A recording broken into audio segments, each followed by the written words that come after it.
Three, two, one.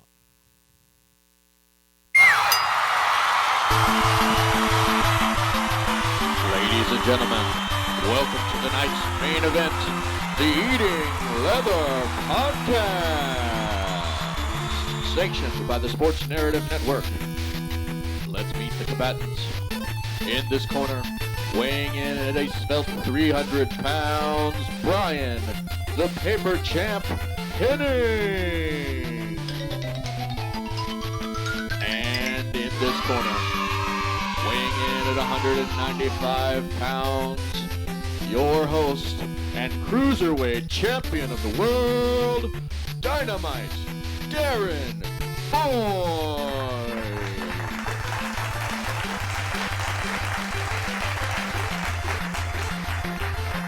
And there he is, Mr. Boyd. How you doing, my friend? It is a super Sunday. Whenever it's not 100 degrees in Dallas, is a blessed day. And we get to talk sports with a Hall of Fame legend here in a minute, and that's what it's all about. That is what it's all about, man. We had some good boxing last night. Of course, I am the producer of this thing, Jeff Bowers, and I am privileged to bring on our next guest. You, of course, can find him on 105.3 The Fan in Dallas or patrolling the sidelines of those Dallas Mavericks games. He is a Texas Radio Hall of Famer, a Texas Black Sports Hall of Famer, a Texas Boxing Hall of Famer, and 1/4 of the way to an EGOT, a man we are honored to call a friend of the show. Ladies and gentlemen, the incomparable Chris Arnold. Chris, how we doing, man? Fellas, put them up. How you guys doing? What's up? That's it. We are fired up for a week from now. Oh yeah, week from now. In fact, it's coming 6 Saturday. days. Huh? You do not want to miss it. I'm going to meet you guys in Frisco for the big event. We're talking about a closed circuit broadcast of the Spence Crawford fight. But before that, you have live fisticuffs on a baseball field, boxing at the ballpark. Rough Riders Park in Frisco, home of the Frisco Rough Riders. Yes, sir. Minor league affiliate of your Texas Rangers, your first place Texas Rangers. That's right. And of course, Chuck Greenberg, a longtime friend of all of ours, and he's got a buddy, a college buddy named Lou LaBella. Lou LaBella has got to be one of the greatest boxing promoters up there with Bob Arum and Don King, and those two guys together came up with the idea, why not have a 5-card fight before the main event Saturday evening, and you show it on the big screen, one of the best big screens in all of baseball, especially minor league baseball, and especially in this area. And guess what? There's a swimming pool in the outfield. It's an intimate ballpark. I mean, you couldn't ask for anything better, and it's never happened before. Man, it's going to be so much such fun. A unique idea. Exactly. Oh, go ahead, Jeff. I'm sorry. I was just saying, it's going to be so much fun out there. You've got some local fighters. You've got Edward Vasquez, the kid, Fort Worth's own. We've got a female boxer, Sharetta Metcalf from Dallas. Man, it is going to be, like I said, you got local talent. You got live boxing, man. And, Chris, you know better than anybody. There is nothing in the world like live boxing, right? Well, let me tell you something. I've had the pleasure over my career covering sports to cover 20 Super Bowls, 21 NBA Finals, 15 Final Fours, 8 World Series, 8 Baseball All-Star Games, 5 Pro Bowls, boxing matches all over the country, the World Cup, NBA All-Star Game, I mentioned that before, all the Cowboys home and road games, Mavericks home and road games. This is since 1980. But there is nothing like the electricity of a live fight. Yes, There's just nothing, especially as a prize fight. And we've got 2 fighters that's going to be on this screen. Because back in the day, people used to go to the movie theater to see closed circuit. Now you buy it and watch it at home, or you might watch it at a sports bar if they get the hookup. The bottom line is it's bigger and better if you got more people. Yes. We're thinking, there'll be a couple of thousand people out at the boxing at the ballpark, Frisco Rough Riders Park. And the deal is this, $35 just to get in? That's nothing. Yeah. You can't fill up your gas tank for $35. Preach. $35 is. And if you want us to ring size a little bit more, just look at Rough Riders tickets, roughridersbaseball.com to get the tickets to the It's just that simple. It's right there on the screen, ridersbaseball.com, baseball at the park. Like you said, starting at $35. It's July 29th at the Frisco Rough Riders Stadium. Parking is easy. It's a great intimate, as you said, man. It's such an intimate ballpark. We walk in that place, and man, you just feel like you're right on top of it. It's got the cool, like, it looks like the Northeast, like, with all the ambiance and everything. The beers are cheap. The popcorn is cheap. It's $3-4. Not like Jerry World, where you and I have to take out a loan to go there. What's so great about it is, I mean, one thing, Earl Spence is DeSoto's own. He's Dallas Ford's own. He's North Texas own. He's actually fought in the Ford Center, so he's like the Cowboys own as well. Frisco, this is your guy, but more importantly, he's our guy, and this is a fight that everybody's been waiting to see for a couple of years. It's the first of a trilogy. It's the first of a trilogy. You know it. And nobody 100%. Knows who's going to win. It's going to be Earl, but everybody's saying, "Oh yeah," because Bud Crawford he's a tactician. He's something special. And then you've got the local fighters, on the other card. Yep. This is just insanely good. And we got a history with the Rough Riders. I mean, it's one thing, they're the Rangers farm team. Right. And everybody's seen some of the Rangers that are playing right now work their way up in that ballpark right there. But more importantly, Dirk Nowitzki, one of the greatest athletes in the NBA and in this area. He's a god. Oh, yeah. He used to have a charity celebrity baseball game. Yes, sir. And I was fortunate to be the on-the-field reporter for our radio broadcast, the 105 The Fan. And, of course, I've known Dirk since he's gotten here, way back in the day. Bottom line is, all the fans always had a great time because the ballpark is so intimate. It's classy, it's cool, it's wonderful, it's family-friendly. And now you get to see some fights. Yeah. I mean, who ever heard of something like that? And you already know, Lou said he's going to be there. He told me on my broadcast, he's on your broadcast as well, your podcast. Yes, sir. He's going to be there and look at the hang out, have some beer with people. He said he'll be in the pool in his swimsuit. That's what he told me. I don't know if anybody wants to see that. Yeah, I don't know if anybody wants to see Lou within a swimsuit, but man, he is such a legend. We were so honored to have him on. I mean, the guy played himself in a Rocky movie. That's really all you got to say right there is right. And then he was the executive producer of The Fighter, which had Mark Wahlberg, That's right. Bale, and guess what? It won 2 Academy Awards. I was gonna say you already got an Emmy. We got to get you in one of these. We got to get you in one of these movies, Chris. We got to get you an Academy Award here soon, man. Come on. Movie watching is a sport. Movie watching is a sport, and quiet as it's kept. I got a CA Stories Confidential where it's a crazy kind of story, but Leonardo DiCaprio told me he owes me a favor. Oh, well now. Maybe I can be intrigued. One of those movies, and my witness is Tobey Maguire on The Favor. It's a crazy story. Man, we got to get this done. We got to get you in the next Christopher Nolan movie or something. Come on, man. We got to do this. This is great. Hey, I've always wanted to pop up in a movie. I've been in different TV shows, and I've actually shown up in documentaries. I was in The Last Dance, and that's ironically how I actually wound up meeting Leonardo DiCaprio and Tobey Maguire. To cut to the chase, I'm in the movie interviewing, or in a huddle of reporters interviewing Dennis Rodman. Yeah. I've always told this story before The Last Dance even came out about the Bulls last year, but literally that last game was in Utah. I'm covering the game. I've covered those NBA. I've covered all of Michael Jordan's, all of his finals. I've covered so many, 21 of them. Wow. So I'm there. They've got media there from all over the world. They've got, superstars courtside. And after the game, of course, everybody knows this is probably it for the Bulls. They're going to blow it up. Yep. And everybody wants to get in the locker room. Uh-oh. I got silent. There he is. Oh, there he is. Sorry, you logged out for a minute there. Games for years. He's fine. He knows me, so I know I'm going to get in. It's just a matter of, okay, it's kind of like the velvet rope. You're going to get past the velvet rope. You have all these reporters trying to get in. Not everybody can get in. It's going to be, but everybody wants to get in that locker room when champagne's popping all night yards. And I've been there so many times, I just know what I'm going to do. Yeah. I'm standing there waiting, patiently, casually, and I look behind me, and I kid you not, Leonardo DiCaprio and Tobey Maguire were standing right behind me.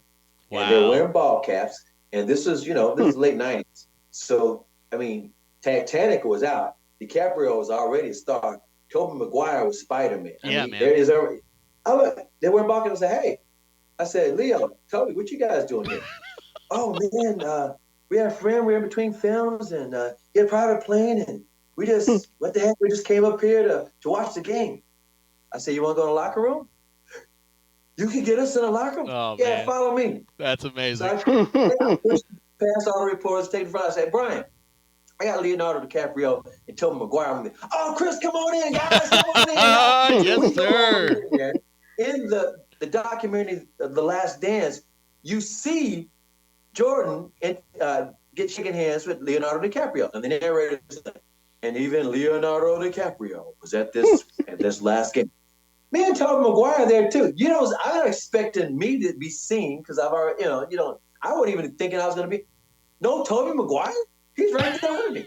It's the three of us. Yeah. Well, the bottom line is, it was such a great occasion, bucket list thing for those two guys. DiCaprio says to me, man, I owe you. I promise you I owe you. This is just so cool. Thank you for getting us in. I said, well, he said, just know I owe you. Well, I have not seen him since. But guess what? I've seen Tobey Maguire. Oh. Tobey Maguire came to Dallas to a Mavericks game. He was playing poker. He's big time. He and Leonardo DiCaprio, these Hollywood guys, they're big time poker players. They get their underground poker parties, kind of like Fight Club. Right. If you know about it, you know about Yeah. it. We don't talk about Fight Club. That's right. Right, you don't talk about Fight Club. But they have their little underground poker thing, and he likes to play poker. He was playing poker with Andy Beal, who's a longtime Maverick season ticket holder. He's one of the richest men in the country. He's worth billions of dollars. He plays poker on the side as a hobby. He owns Beal Bank. I was he's going to say, young guy. He's like in his 40s. He's got his own bank. Yeah, he's doing all right. Uh-oh. All these years as well. There we are. And, get ready to do the game. It's just like a big game, like they're taking on the Lakers. And I look over there at Andy's seats. He's got seats next to the bench. There's Toby with Andy.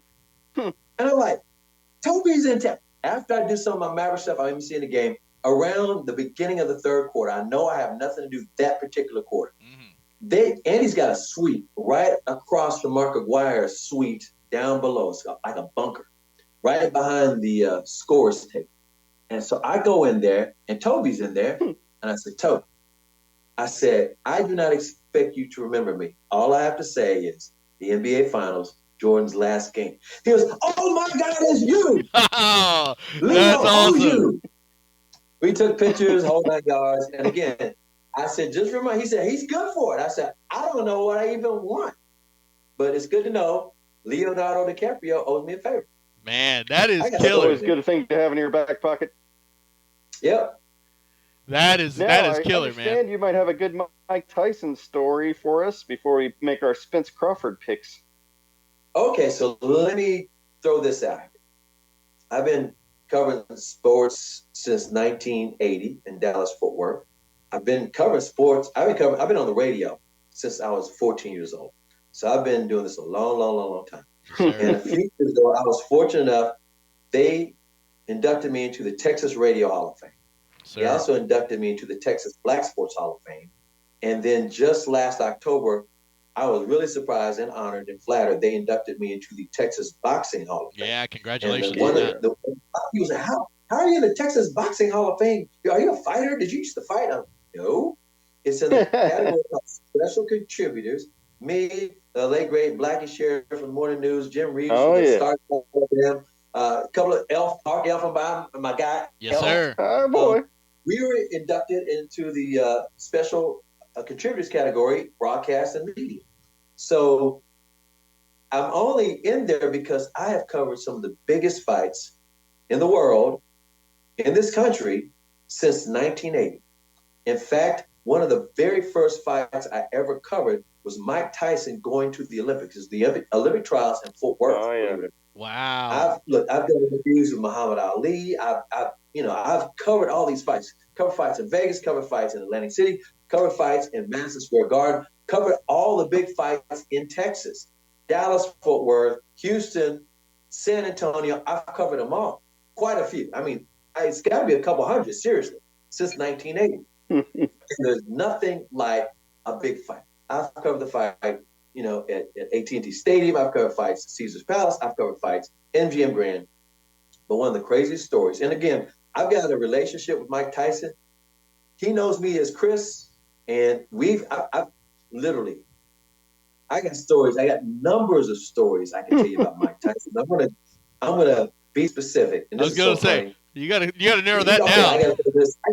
My mind is rolling because I'm like, this is so crazy. I got about 10 of them. Okay, one of them. Okay, when Michael Jordan was in the slam dunk contest, the incredible Michael Jordan taking off from one end of the court, jumping from the free throw line, and he beat Dominique Oh Wilkins. yeah. It's like one of the epic slam dunk contests of all time. It's like that's what put slam dunk contests on the map at the All-Star game. Mm-hmm. Mike Tyson was there. Mike Tyson was there with a That's guy amazing. who used to be he was like a gopher for Maverick great Sam Perkins back in the day. And he quit Oh. being the gopher and told me back, and I've been knowing him since he was like a gopher. He said, I'm going to Hollywood to be an actor.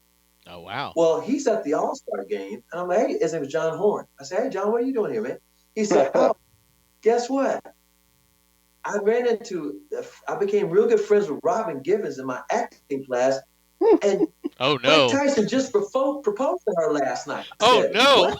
They're here. You want to meet him? I said, I bet Tyson.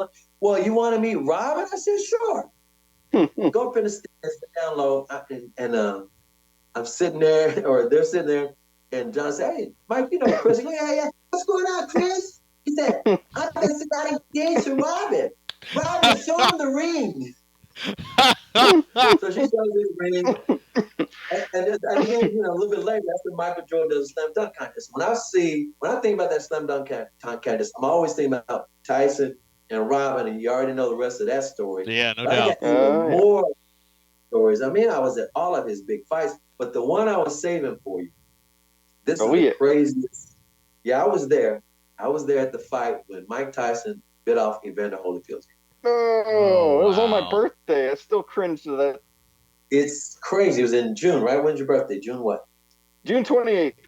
There you go. Okay, so here's what happened. 97? Yeah. Continue, I'm sorry. This was the second Tyson Holyfield fight.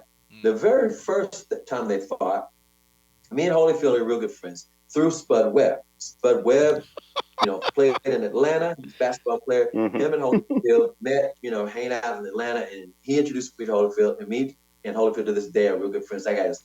We text all the time. 6 Degrees of Chris Arnold is a fun game to play. I'm just saying, like Spud Webb, Chris Arnold, boom, got you, no problem. So, and I got a million pictures too. But be that as it may, the first fight, Tyson had gotten out of prison, and Don King was with him, and he was fighting all these tomato cans, these guys that were no good, and the fight would always end in the first knockout. Yep. Peter McNeely's of the world. Yep. I mean, it was like people go to the fights because Tyson's back, but then there's no bang for the buck because it was over when you're just sitting down, right? So they had to have a name for Tyson to fight. They had to have a name. Holyfield had retired. Mm-hmm. He had retired because he had like a heart murmur or something like that. It was something it was a where weird story. I don't want to take any chances. And so he retired. Well, out of nowhere, he runs into Benny Hinn, the televangelist. And Benny Hinn was having one of his revivals under a tent, and he laid hands on him and healed him. Holyfield was healed. Oh my gosh! And he winds up marrying this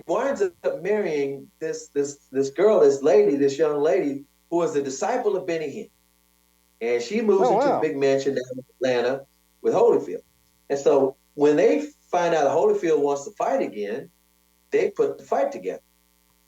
Well, I called up Holyfield to get him on my radio show on the ticket back in the day. Yep. And he said, yeah, let's do that. He said, just call me the night before to remind me, so I'll make sure that morning I'll get up and do the interview. So I called his house the night before, and he wasn't home. This was before cell phone at home. he was out working out. He was at the gym, but his wife was there. I never met her. I told him, well, tell him I'll give him a call back a little later because he wants me to remind him to be ready for my radio interview tomorrow.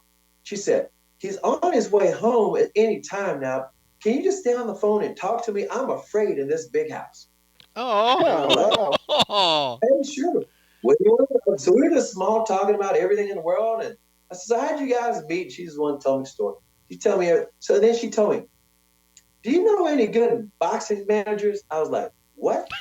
She said, Lou DiBella. well, Yeah. she said, no. She said, he doesn't trust all these boxing promoters and managers. No Do you doubt. know anybody that's outside of boxing that'd be a good manager? And I said, I do. I know a guy named Lee Steinberg. Oh He my. represents my buddy Troy Aikman. Yes, he sir. represents all these quarterbacks in the NFL. Big agent. He's very well respected. And I could, get you guys hooked up with him. And she said, yeah, I want to talk to him. I said, okay, I'll make sure you guys are able to get in touch with him, and I'll make sure he talks to you. And because Evander's he's a legend. He's the champion of the world. And she said, yeah, but he doesn't trust anybody in boxing. I said, okay, I understand. So I get him on he comes in the door a little bit later. I remind him about the interview. We do the interview the next day. I go out to Vegas for the fight, and that's when Holyfield beats Tyson by a knockout. He went laid out on the floor, but he knocked him in. He couldn't continue. And that's what everybody like, oh my God, Holyfield's back. Well, I hooked him up with Lee Steinberg at that point. Yeah. Then it's time for fight number 2. Fight number 2 happens on your birthday. And it's like half the crowd's going Tyson crazy, half the crowd's Holyfield, because Holyfield won the first. So the second fight happens, and as you know, Holyfield crouches in close, and he headbutts Tyson. And Tyson is mad. He's livid because he headbutted. And they keep the fight going. Holyfield gets in close again, and he, uppercuts, but he headbutts him first. Yep. Tyson is so mad to get in the clinch, and he bites his ear off. And the ref breaks up the fighters. Mills Lane. Since Holyfield his corner, since Tyson his corner, he warns Tyson. He said, this fight's over. I'm gonna see if Holyfield wants to continue. He goes over to Holyfield. They're putting Vaseline on his ear. All right. And and he said, I can disqualify him, and the fight is you can win on a disqualification. Do you want to continue, or you want me to disqualify? He said, of course I want to fight. I'm gonna kill that mother. Shut your mouth. So he goes back to Tyson. He tells him, don't you do that again. Don't hit below the belt. Or the second time. Nope. Lag out. He wasn't happy. Get in the clinic again. Holyfield again. This time, Tyson bites the third ear. And that's when they disqualified Tyson, said the fight was over. Tyson starts all, handlers and everybody's jumping into the ring. Tyson swinging at everybody, including police officers. The fans are running out of the casino because the fight was so crazy. They're throwing beer into the ring. Fans were running out into the casino, and people thought there was a shooting because everybody's going crazy. And there were rich people stealing chips from the tables. Oh, no. But they were caught on videotape. Darren Boyd. And the high rollers and the famous celebrities, they got to knock on the hotel room door. Meanwhile, I'm back in the back with a bunch of reporters waiting to talk. They rushed Holyfield to the hospital, waiting to talk to Tyson. Tyson comes out of his dressing room, and it's a ganger. And somebody says, why did you bite his ear, Mike? And Mike said, he threatened my family, my livelihood. I'm trying to make a living. He's threatening my family. And I'm like, he done lost his damn mind. Yeah. Meanwhile, like I said, Holyfield's gone to the hospital. While we're talking to Tyson, and this wasn't even, at the press conference at the table, he wouldn't even go to the table. It's just right outside of his dressing room. Well, this guy, this usher, who's at the fight, one of the security guys, usher, he comes up to everybody right there, the huddle of reporters and Tyson's people and, Bob Arum's people, or not Bob, Don King's people. Yeah. And he has a hot dog wrapper. He's got a little hot dog wrapper, a little white hot dog wrapper like this, little hot dog. Yeah. On the hot dog wrapper is Holyfield's ear. Oh, Oh, gross. What do you God. want me? It's the tip of the ear. It's not the whole ear. You didn't bite the whole ear off. It's the tip. It looked like a worm. And he says, Oh. what did I do with this? Because he picked it off the floor. Nobody ever got it. He picked it up off the bottom of the floor of the ring. And so they rushed this ear to the hospital. The doctors say, because we find this out later, the doctors say, it's dead cartilage. I can't attach that. There's nothing I can do. Yeah. So to this day, Holyfield's got a Doberman Pinscher ear on this side. Mhm. The other ear, he didn't bite it off. It's just, he had some teeth marks in it. The irony is, I'm not making this up. Right now, that ear is in a frame in a sports bar in Columbus, Ohio. In a sports bar. Oh, I was about to say. Why is it there and how do I know? The only reason I even know this is I was covering Ohio State game. It was like one of Zeke's games. They were winning the national championship that year. Right. I'm at Ohio State. I go to just regular old sports bar in Columbus after the game, and I'm looking at all the sports, paraphernalia, Absolutely. and behind the bar, that's their big thing. It's Tyson's. It's a Holyfield's ear that Tyson bit off. I don't know how. eBay. I don't know how. I was about to say that's gonna be worth some money. Holyfield and Tyson are friends now, and I mean, don't get me wrong, they're like best friends, but they've done a barbecue sauce together, and I mean, they're all right. It's an amazing story. They were on Oprah together. I got stories, man. I know you do. You always have stories. We do our Spence Crawford predictions here real quick before we run out of time. It's got to be Earl. Earl Spence. I cannot go against my guy Earl Spence. Dang right. I heard Lou said on my show too. It's going to be. He says it's not going to be a boxing exhibition or a strategic fight like that. He thinks because of bad blood involved. I agree. This is not Floyd versus Floyd. Like a Spider-Man. Right. Pointing at each other and nobody touches each other. No, there's some bad blood, and I think Earl knows how to get through. And he's going to be fortunate. Don't get me wrong. He's going to tactically do this, but he's going to be fortunate because Bud ain't going to be ready for this. And Earl going to knock him the F out. Ooh, yeah. big. I predicted they will Spence meet in round again. 8. I Man, love it. that. I'm going to say round 9. 9. All right. Well, as a great. And I'm looking forward to seeing you guys at the event, boxing at the ballpark. Absolutely. We can't wait. We're fired up. As a great man once said. Unfortunately for Jeff, I have to spend the night at his house that night because I can't see at night to drive. So, that, he's taking one for the team, but he'll be okay. Yeah. Oh, yeah. Thanks, guys. Between you guys and Elf, Chuck Greenberg gave me a call and asked me to be the ring announcer. So I will be there. Man, that is going to be so much fun. There's Perfect fit. Nobody better in the business to do it. As a great man said, we got you down. We got you down. Are you a Cowboy fan? We got you down. Oh, Chris, man, so much fun. We still need to do a whole podcast series. You just pull out a pen and you start telling us the story of the fight that you do, man.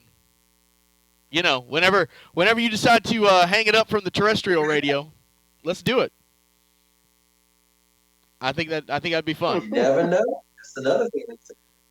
Oh, I got stories. I got boxing stories. I got Marvin Hagler, Sugar Ray Leonard stories. I got to tell you about when Muhammad Ali came to Dallas and we had a little visit. I got stories, man. Oh, man, I know you do, and we will definitely have you on again. Keep our audience very entertained. Floyd stories, too. I got Floyd stories, too. Floyd Mayweather. Oh, yeah. Yeah. Okay, so one quick thing I've got here before we go. As you are a member of the Texas Radio Hall of Fame, our good friend and the patriarch of this show, the Norm Hitzges, hanging it up finally after all of his careers. Anything you want to say about that? I was shocked that he didn't go for 50. 48 years is an amazing thing. And Norm is like the godfather of sports talk here in Dallas-Fort Worth, along with the great Brad Sham. Those two guys ushered it in. I would not be doing sports talk had it not been for Norm. And ironically, when I left the ticket, when I quit the ticket, it was Norm that followed in my footsteps and held down that 10 to noon slot for the next 23 years. Yep. That's amazing. That's a couple of legends right there back to back. Norm and I go way back. Yep. Norm and I go way back. That's awesome. Well, thank you, Chris, for jumping on. We will definitely see you out at Boxing at the Ballpark. RidersBaseball.com for your tickets, July 29th. Gates open at 6:30. Show starts at 7:30. Live fights right there. Chris Arnold in the middle of the ring with the big microphone dropping down. I can't wait to hear what your catchphrase is going to be. Can't wait to hear you get the crowd fired up, man. It's going to be so much fun. It's going to be a blast. Most definitely. All right, there he is. Well, thank you very much, sir. We appreciate it. All right. Get that speed bag. That's it. That's it. All right, there he goes. We are going to. All right. Oh, let's get him off of there. Well, we're just going to do that, and then we will sign off ourselves as we get things all set back up here. Thank you guys so much for joining us. Oh, there it is. That's the thing we're looking for. And we are looking forward to being out there with Chris, with Lou DiBella. Man, it's going to be so much fun. Please, if you get a chance, come check out the event. Boxing at the Ballpark, ridersbaseball.com for your tickets. You can also go to tickets. I think it's tix.com, T-I-K, or Tix.com. We'll get you that as well, and you will have a great time, guaranteed. Like I said, live fights. There's a female fighter on the card. We're fighting for the IBF Intercontinental Featherweight featherweight belt. That's going to be a guy, Edward Vasquez, local Fort Worth guy. We got some big boys getting in there in the welterweight division. It is going to be so much fun. And then, of course, man, you can't buy the fight Spence Crawford for $35, but I can get you in this event. I can get you in a great seat, and I can get you in that kind of experience with an entire crowd going nuts. There is nothing like it. I highly recommend it if you can join us. Please check it out. Boxing at the Ballpark, ridersbaseball.com. Thanks so much for joining us. For the great Chris Arnold, for Darren Boyd, I am Jeff Bowers saying be safe, be well, and have a great week. Contact the show via Twitter at EatingLeatherPod or find us at sportsnarrative.net, your home for sports talk greatness.